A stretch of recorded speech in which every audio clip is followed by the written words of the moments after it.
Catch and play. Catch and play. Catch and play. Look at the flick of that wrist. Look at the flick of that wrist. Look at the flick of that wrist. Look at the. Hi guys, it's Majora, and therapy is now in session with, what you call yourself? Fred on. Hey. Alrighty, so we got Fred on them in the therapy session. How did you get that name? It was given to me by my high school friend. Okay. You know what I'm saying? my bro, Dwayne, he actually just got married the other day. Shout out to my brother. Oh, shout out to them. That's really a great thing. Yeah. We just we used to get out of school early every day because of the school I went to, so we used to go to his crib after school and record. I used to make beats. We both made beats, but he used to rap. And one day he just started coming to school, calling me Fred on him, and one day we went back to his crib to record. We got out of school and we made a song, and when the song came on, he was like, Fred on him, Fred on him. Wizard. And I took that little piece. Yeah. And I made it my tag, and Okay. what everybody hear on all my beats has been like that since. So that's his voice? Yeah. Oh, that's lit. Yeah. That's lit. And y'all still friends too? Yeah. That's lit. That's my dog. So what school did y'all go to? I went to a charter school in high school. It was called Leaders Academy, but then they ended up changing it to Victory Prep. Everybody who in Clark, y'all know about Leaders Academy, man. Okay. Yeah. All right. So what exactly do? You make beats? Do you do anything else music-wise? I mix and master. I record. Okay, so you're an engineer. Yeah, I make beats. Okay. I write. Songwriter. You know what I'm saying? I do a bunch of stuff. Okay. That's lit. So which one do you say that you enjoy doing the most? Like, which one is your favorite or your most passion? I love the whole process, honestly. Okay. From making the beat, me being in the room with an artist and, you know, bouncing ideas off of each other, helping them come up with bars and, right. You know, just helping them rearrange their songs and mixing it down and making it sound the best I can. Okay. I asked that question because a lot of times I hear people say that honestly when they started out, like their occupation that they do, they didn't start out that way. They first loved something else and then it kind of like drifted off into being that.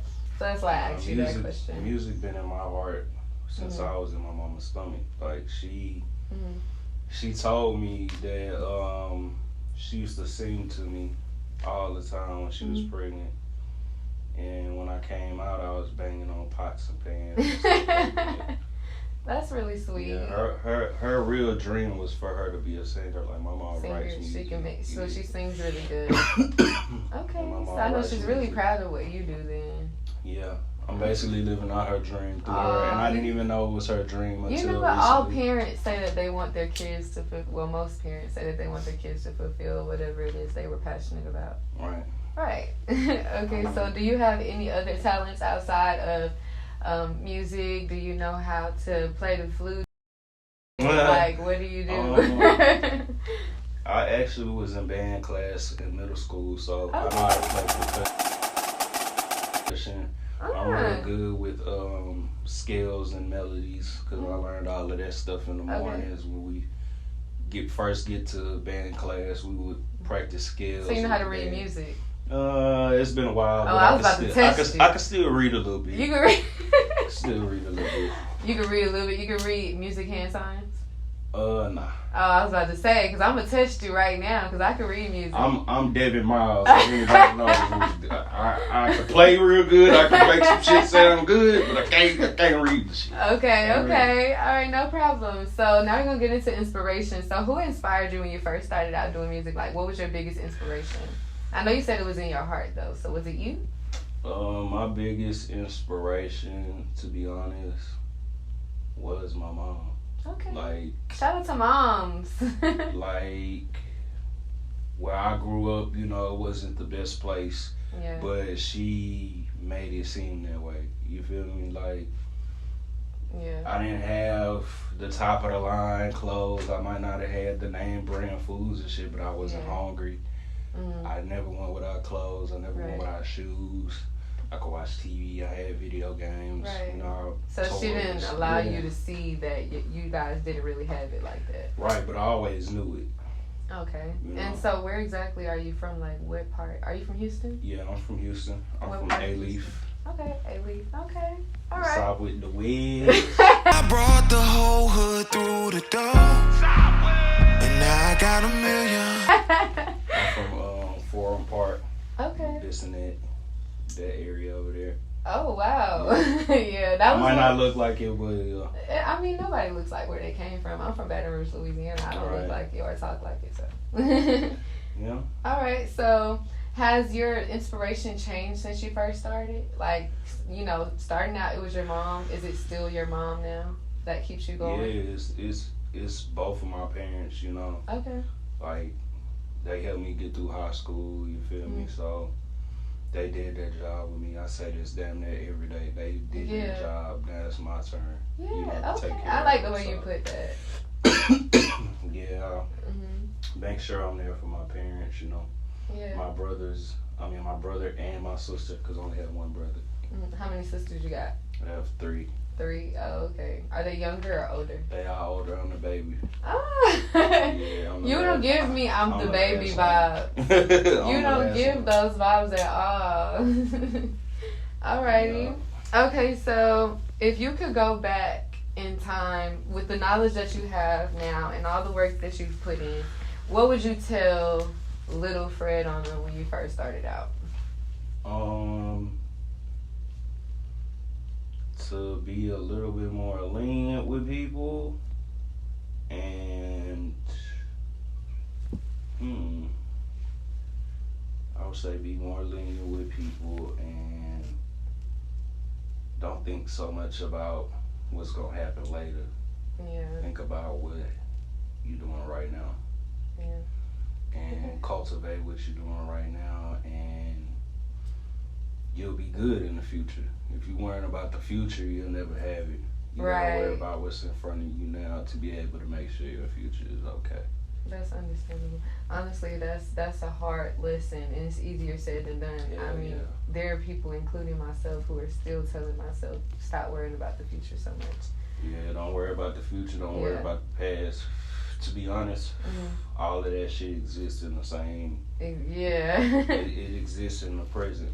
So what I did yesterday is still today. Yeah. What I'm gonna do tomorrow is right now. So would that be the same advice you would give someone who is looking up to you, wanting to be like you, that's younger right now? Hell yeah. Don't worry about the future. Don't worry about the past. Okay. Worrying about now is how you last. All right. I feel that though, for real. You speaking real shit. Yeah. If you could change anything about the music industry, what would you change?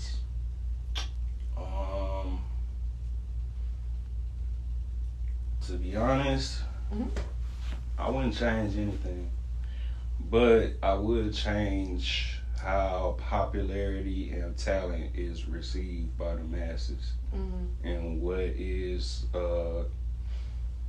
put out to people.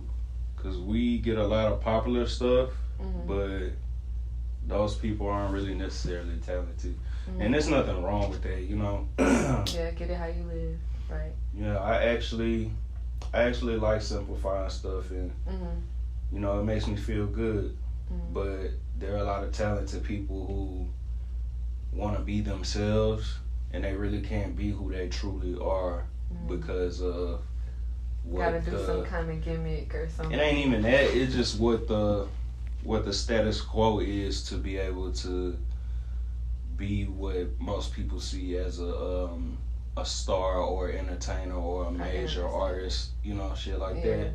It's more popularity than there is real true talent. Now, we have a lot of talent, but the popularity is pushed more. Yeah, I always hear the saying that there, and I think it's even a song. It's a song lyric where they always say, well, it's a Drake lyric. He said there's more people that have that want it than people that have it. And there's somebody said, it was a quote, I don't remember who it was, and they said that most of the people that are talented are watchers and not actually there.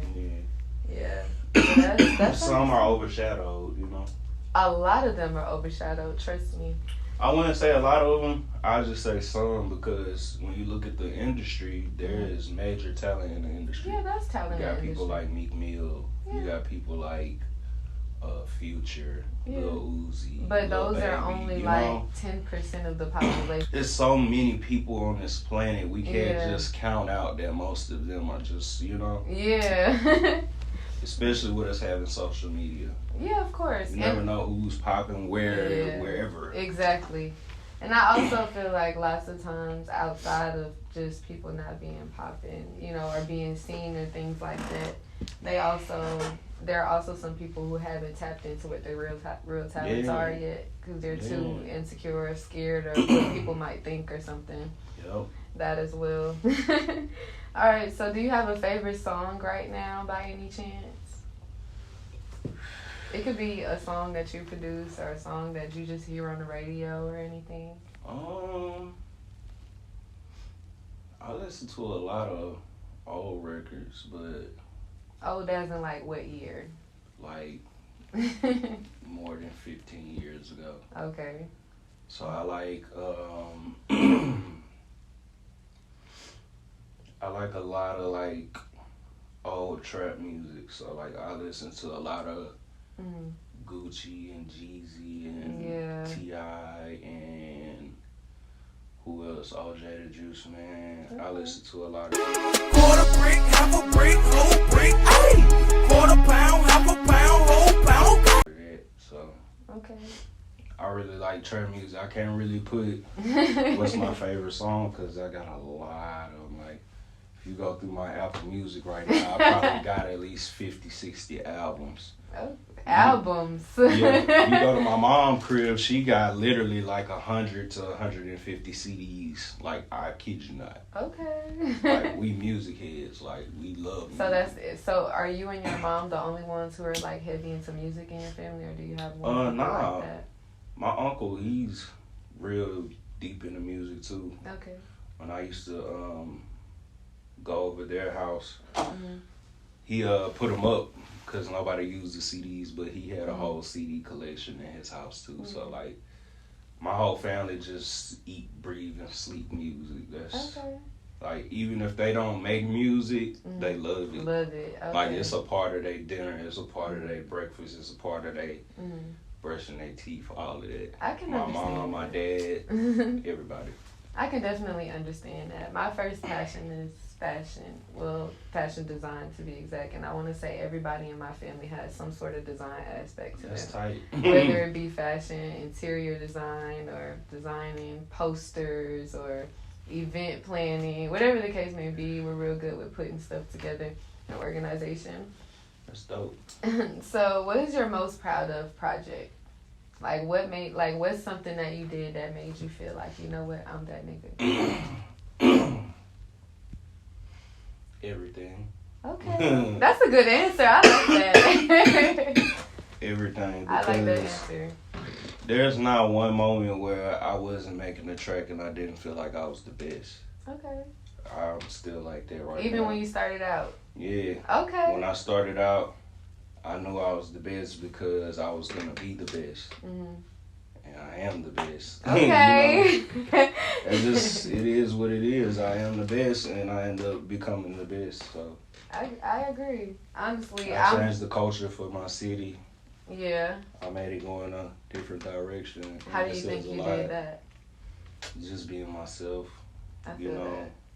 Creating how I wanted to create, and not having ears or people telling me what's hot or what's not hot. I just made what I felt like was hard, and people fuck with it. Right. But you know what? This is real advice to anybody that wants to be anything. Don't have nobody in your ear telling you, like, you know, no, this is what other people are doing, blah, blah, blah. Because, honestly, you being yourself is really what gets you out there. That's the whole point of why people with gimmicks and stuff are popular, if that makes sense. Because they're being themselves and they don't care. Hell yeah. So, I'm always inspired by other people, but I use that inspiration to fire myself For yourself and your own gas. individuality. Yeah. I love that. So what was the atmosphere like in most of your sessions? Like, what's in the air? Like, what do you smell? What do you see? What do you hear? Most of the time in my sessions, it's just great vibes. Like, if we making a song, it's just organic. Yeah. I get to do what I want to do. I get to go in the program and go through sounds and just play with shit. And whatever sounds good to my ear, I start fucking with it. And then I turn to the artist every time and I say, "You fucking with that?" Yeah. They're like, "Hell yeah." I'm like, "I bet." So I can keep going. Okay. And once I start adding the bass and shit like that, they already ready to rap. All right. And So it's just organic. bounce it down, yeah. Okay. Smells, weed. Weed, good air freshener, you know. Every artist that I work with, they like a clean environment, good energy flowing, like no clutter, no dirt, you know. It's kind of like this is our therapy. Yeah. So it's like, can't be cluttered and dirty if you're trying to release everything that you feel. Most artists that write their own music are writing things that are therapeutic for them, so that's definitely understandable. Yep. That's why this is media therapy. You know, I do feel like discussing things that like this with people who are in the music industry and things like that, like yourself.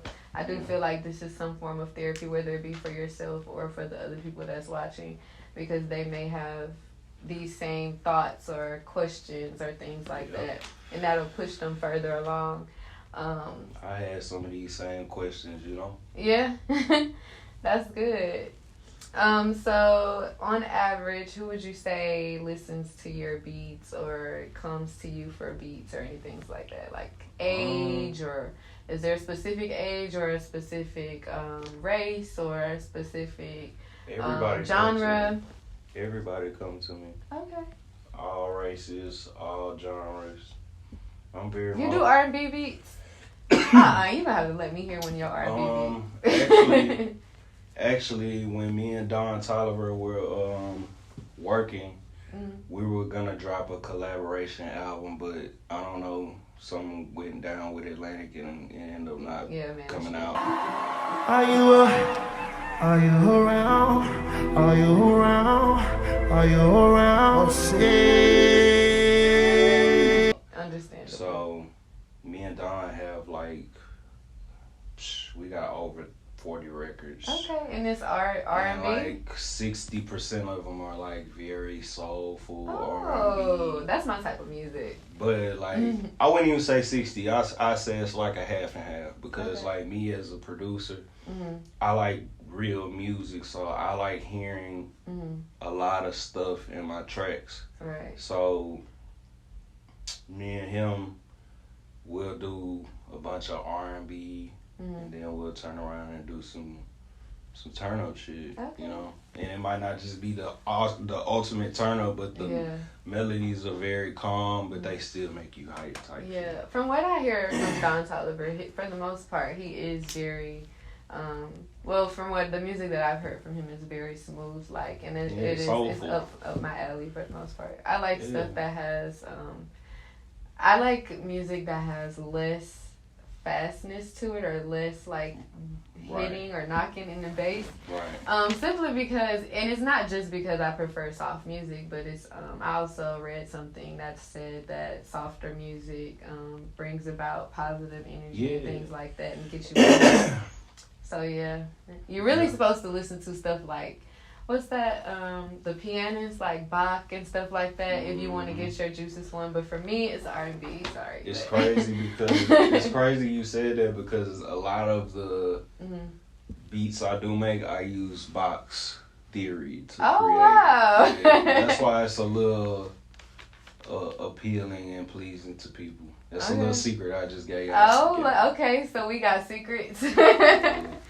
All right, so what's next for you coming up? Like, what do you have? Like, what's coming up next? You have any appearances that you're gonna do? Any new projects coming out? Yeah, I just recently did some beats with Traumatone. Okay. He does Money Man's beats. Mm-hmm. So he made LLC. Okay. He made the Trauma Man mixtape. He did Money Man's first big single, Boss Up for a Check. That's my favorite song. He did the 24 Hours mixtape. Okay. Shout out to him. He out here working. He did. Because Money Man drops back to back. Yeah, he dropped a lot of music. Yeah, like he don't stop. His discography is huge. Yeah. But yeah, he did I Know for Yo Gotti and Rich Homie. And he did I forgot the name of the song, but it was the song after Rich Carlson for Plies. Plies had another song. I think it was the name of another hotel or something. I can't remember, but I think I know what you're talking about. Was it about a girl?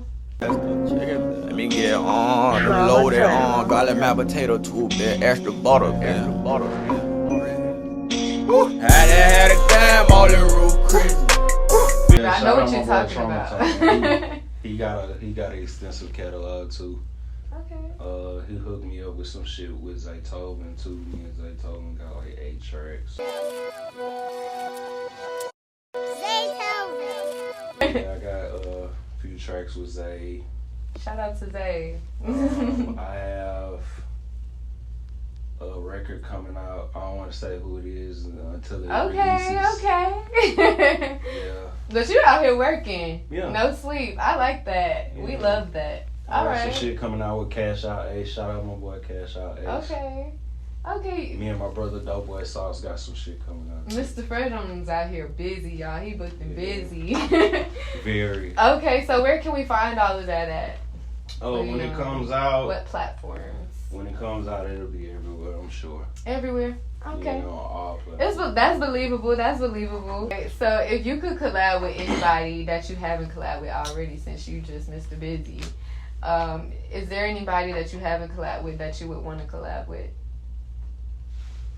Lil Wayne. Okay. Yeah, Wayne is definitely legendary. Shout out to Lil Wayne, man. Lil Wayne used to come out on his sets, and the first song that he would perform would be my song. Really? So wait, you did a collab with him? I haven't, but he used to come out and perform Flicker the Wrist before every show. Oh, so you did Like Flicker the Wrist, that yeah. song. Oh, I didn't even look at you. He used to come out and perform that song Okay. every show. Yeah,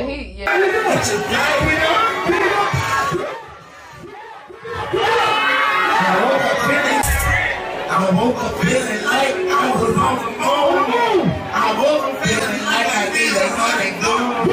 Some niggas in my sleep trying to catch me. He needs to know who He is who's skateboarding behind and that. shit. Yeah, Yeah. He's skateboarding shit to it. Yeah, that's all kind of shit. lit. Okay. Man, Wayne is a legend, man. He really is. And my family is from New Orleans, so Okay. I got a little bit of that in me, so. All right. You are such a tourist. Y'all, before the interview, he told me he was a tourist. Y'all know I'm a tourist, and I fuck with all the tourists. But Tourist Nation. you were, right? I feel that way. Nation, man. So any crazy fan mail that you can tell us about, or is that something that you want to keep to yourself, too? Like, somebody told me that they opened their DM and seen titties. I mean, not no crazy shit like that. The craziest fan mail that I've gotten was individual telling me that you're my girlfriend's favorite producer. Wow. Oh, okay. And he didn't, you know, but he was cool though, and I never looked at it like that. You know what I'm saying? Yeah. So, you just thought it was crazy that he was like, yeah, my girl like you. I'm like, damn. Describe any of describe how you come up with your beats, like, especially your most popular ones. Like, what was going through your head, or how do you like, what's your cook-up process? Feelings. How you feeling for the day? Feelings. Okay. So, when I go in to create a beat, it's all about how I feel. So, if I tell myself, I feel like making an R&B beat, it's just based off of what I wanted to do. Like I said, I literally think about the things that I like, the things that I want, and I manifest it. So that's a part of my process. If I want to make an R&B beat, I aim towards making something R&B-ish, and it's usually something that I really fall in love with, that I think is really good. So do you do the process of like... Excuse me. You good. of making beats that like, so do you go in and make beats that like nobody didn't like let's say no one's here and they didn't like come to you until you make a beat on spot? Do you make beats without people being around, like just constant making beats? Yeah. Okay. That's when I enjoy it the best. Okay. Because like I said, I don't like to have opinions when I'm working. Yeah, I feel that. Because it takes away the mysteriousness that God is trying to bring out through me. Like, it's how can I say it? It's not a ritual, but it's some magic going on. I can't even put into words, you know. It's God using me. Yeah. And when God is using me, I feel like that's a sacred thing. Yeah. Now, I'm really glad that you said that, simply because God gives everybody gifts, and it's up to them to figure out, for one, what those gifts are, and for two, how they need to use it in order to help Him, if that makes sense. Because you know, a gift is a God-given gift if you're able to use it to help others or bring them closer to God as well. So if you feel like music is that for you, then that's definitely what you're supposed to be doing. I mean, and that's gonna feel like a magical thing. Everything is one. Everything is doing something for the next thing. Yeah, exactly. And so what do you do when you're not working? Like, how do you spend your day typically if you're not working? Like, do you do anything just for leisure time or like to relax? I sit in nature. Oh, you are such a Taurus. I like you. I do that too, and people think it's weird. Do you have anything that you want to go ahead and let anybody know that's looking up to you or watching and just want to know more about you, or where to find you, or if they can talk to you about work or anything?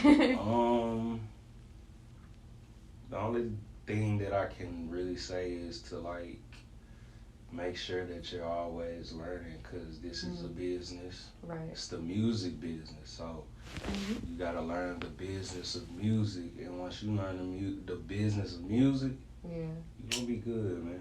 Somebody give you some money up front, you ain't gonna do nothing but wait until they make that money, because they're advancing it to you. So work hard, make jamming records, don't worry about the money, because the more you work, the more money you get. Okay. I gave away more free shit than I made money off of, but it paid me back in the long run. Right. You know what I'm saying? Like, to this day, I still never charged Cheddar $1 for Flick of the Wrist. But it's been taking care of me since. So guys, that was Media Therapy with Fred and Media Therapy is officially over, and you can find him at Fred on everything. FredOnenem. All right. On all social media, all digital streaming platforms, whatever. And it's all the same. And that's that on that. All right. Yes, sir.